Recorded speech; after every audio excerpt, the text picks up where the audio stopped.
Hello students, कैसे हैं? बढ़िया, फर्स्ट क्लास। आज हम लोग अपने केस स्टडीज को स्टार्ट करेंगे। सीएमए फाइनल के स्टडी मैट से लिए गए हैं ये केस लॉज, और वन बाय वन हम लोग करके जितने इंपॉर्टेंट केस स्टडीज हैं, चूंकि हम लोगों ने अपने चैप्टर्स को पढ़ते समय, स्टडी करते समय, when we were doing the study of PGBP, capital gain, other sources and all these things, we have done a lot of case studies in a different veg.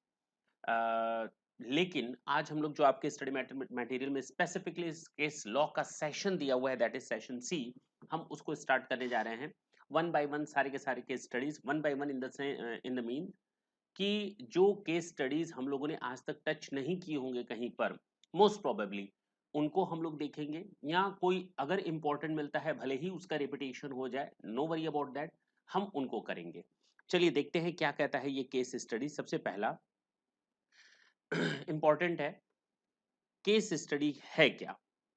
M Venkateswara Rao का case है।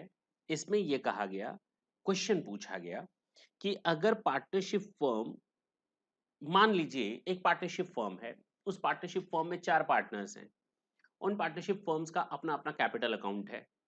उस capital account में जब देखा जाता है तो ये दिखता है कि उन कैपिटल अकाउंट्स में वो अपने अमाउंट्स को कंट्रीब्यूट कर रहे हैं as a capital, they are bringing their amount as a capital. अब एक फर्म थी जो एम वेंकटेश्वरा राव का केस है, उस फर्म में जो पार्टनर थे 10 थे, उसमें से जब उनकी कैपिटल अकाउंट खंगाली गई, स्क्रूटनी में केस किया पर्टिकुलर किसी ईयर का, मैं पूरा समरी बता दे रहा हूँ, तो उसमें पाया गया कि हैवी अमाउंट है कैपिटल की। और जब कैपिटल के अंदर गए तो पता चला they bring their amount of capital in cash और cheque, whatever the case it is. Now the assessing officer just want to know the source of those capital, whatever they bring in the firm. अब problem ये आती है कि अब वो लोग satisfactory answer नहीं दे पा रहे हैं। पार्टनर से पूछा जा रहा है, असेसिंग ऑफिसर पूछ रहा है, भाई आप ये बताओ, ये पैसा जो कैपिटल में आपका दिख रहा है आया कहाँ से है? पार्टनर बगले झांकते हैं, कभी इधर कभी उधर, मीन्स दे आर अनआंसर्ड। तो जब वो रिप्लाई नहीं कर पाते, then in that case assessing officer कहता है, भाई आपके पास प्रॉपर रिप्लाई नहीं है, मैं इस कैश क्रेडिट को मानते हुए या अनडिस्क्लोज्ड अमाउंट को मानते हुए हम आपकी इनकम मान लेते हैं। क्या मान लेते हैं? इनकम मान लेते हैं। और सेक्शन 68 भी कुछ इसी तरह से बोलता था। बवाल आगे बढ़ा, केस आगे बढ़ा, तो ये डिसाइड हुआ कि भाई अगर आप इन अनडिस्क्लोज्ड अमाउंट को फर्म के हाथ में ऐड कर देंगे तो पार्टनर्स के इंडिविजुअल आईटीआर या इंडिविजुअल इनकम को आप क्या करेंगे? मेरी बात नहीं समझ में आई? मैं किसी फर्म में पार्टनर हूं, मैंने वहां कुछ पैसा लगाया, वो अनडिस्क्लोज्ड अमाउंट है, means I am unable to reply, proper reply to the assessing officer. Now assessing officer is saying that this is the amount of income which is to be added in your income, means the amount which is unexplained will be added in my income, not in the hands of the firm. अरे भाई, firm को मैंने पैसा दिया है, yes I am the partner, वहां भी add करोगे, मेरे पास भी ऐड करोगे, सेम अमाउंट ऑफ इनकम को दो दो जगह ऐड करोगे? ना ना ना ना, वहां ऐड ना करो, आप मेरी इनकम में ऐड करो। अब बात समझ में आई? फर्म को अनटच रखो, even though I have invested the same amount in the firm, but the same amount of income or the same amount cannot be added in two different places.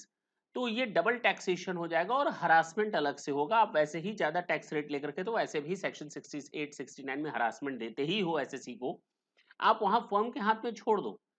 SSC जो partner है individual हाथ में उसकी taxability raise करो। Is it clear? Got it? Yes sir. अच्छा, same वही कहानी है। If there are cash credit in the books of a firm in the accounts of the individual partner and it is found as a fact that cash was received by the firm from its partner, then in the absence of material to indicate that they are the profit of the firm, they cannot be assessed in the hands of the firm, though they may be assessed in the hands of the individual partners. Thus the view taken by the assessing officer, तो assessing officer ने जैसा ये view लिया था कि भाई हम firm के हाथ में टैक्स लगाएंगे, ना ना ना ना ना ना, गलत है। आप इंडिविजुअल पार्टनर्स के हाथ में उनकी अमाउंट ऑफ इनकम पर टैक्स लगाओ, उनके हाथ में ऐड करो इस अनएक्सप्लेन्ड अमाउंट को। Got it? यस सर, ये आपको समझ में आया जी।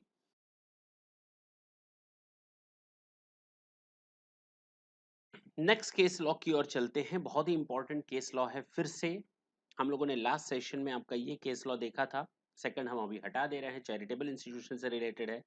चलिए केस लॉ नंबर 3 की बात करते हैं। नेक्स्ट केस लॉ एक इंपॉर्टेंट है, केस लॉ है। ये कहता क्या है जरा ढंग से सुनेंगे।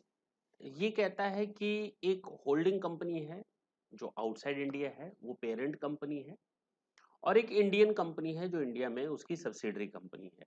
Now the subsidiary company is in loss. Subsidiary company loss में चल रही है।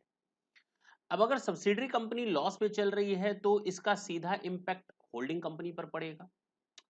उसका इन्वेस्टमेंट जो किया हुआ है सब्सिडरी कंपनी में वो अंडर स्टेक है, वो डूब सकता है।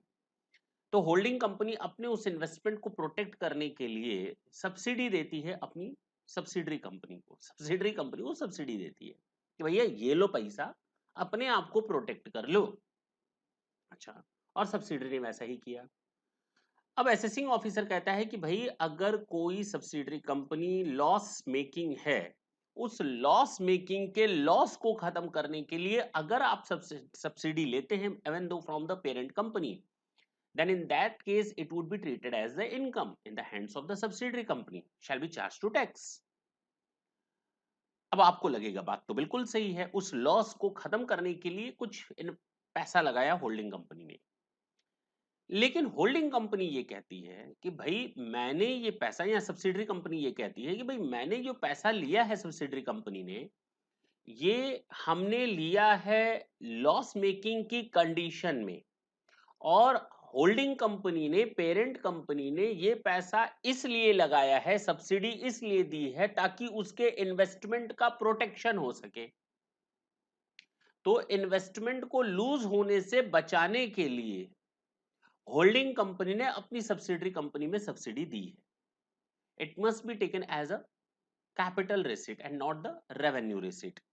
इस पर बहुत ज्यादा प्रॉब्लम आई थी और बहुत ज्यादा व्यूज लिए गए थे। हम उन व्यूज के चक्कर में नहीं पड़ने वाले, मैं सीधे सीधे आपको केस बताता हूं।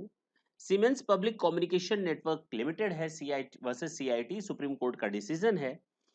केस ये है कि voluntary subsidies paid by holding company to protect the capital investment, underline कर लेंगे, capital investment to its loss making subsidiary. अब असेसिंग ऑफिसर का ये व्यू है कि भैया लॉस मेकिंग को प्रॉफिट के लिए बनाने के लिए ही तो सब्सिडी दी गई है, that's why we are treating it as a revenue. लेकिन जो प्ली दिया गया था भाई कैपिटल इन्वेस्टमेंट के प्रोटेक्शन के लिए होल्डिंग कंपनी ने सब इन्वेस्टमेंट किया है या सब्सिडी दी है, that subsidy can not be treated as revenue receipt as as said by the holding and subsidiary company. अच्छा, अब अल्टीमेटली डिसीजन क्या आया? Thus it was held that the payment made to the SSC company by the parent company for assessment year in question can not be held to be the revenue receipt. तो उस year के लिए वो revenue receipt नहीं माना जाएगा, क्योंकि voluntary payment जो पेरेंट कंपनी कर रही है, it's loss making Indian company, can also be understood to be the payment made in order to protect the capital investment of the SSC. हाँ या ना? और इसी तरह का व्यू दिया गया था इस केस लॉ में भी, जो अभी इंपॉर्टेंट इसलिए नहीं है क्योंकि यहां पर अब सुप्रीम कोर्ट का डिसीजन है, और पहले जो वो डिसीजन था वो दिल्ली हाई कोर्ट का डिसीजन था, इसलिए हम उसको अभी किनारे कर दे रहे हैं। तो आपको ये लाइनें बिल्कुल नहीं पढ़नी जो मैं यहां से हटा दे रहा हूं, आपको केवल काम की चीजें पढ़नी है, that's it. These 5 to 6 lines are important. उम्मीद करते हैं ये केस लॉ भी आपको अच्छी तरह से समझ में आ गया होगा। क्लियर है? बताइए भाई, कोई डाउट नहीं ना?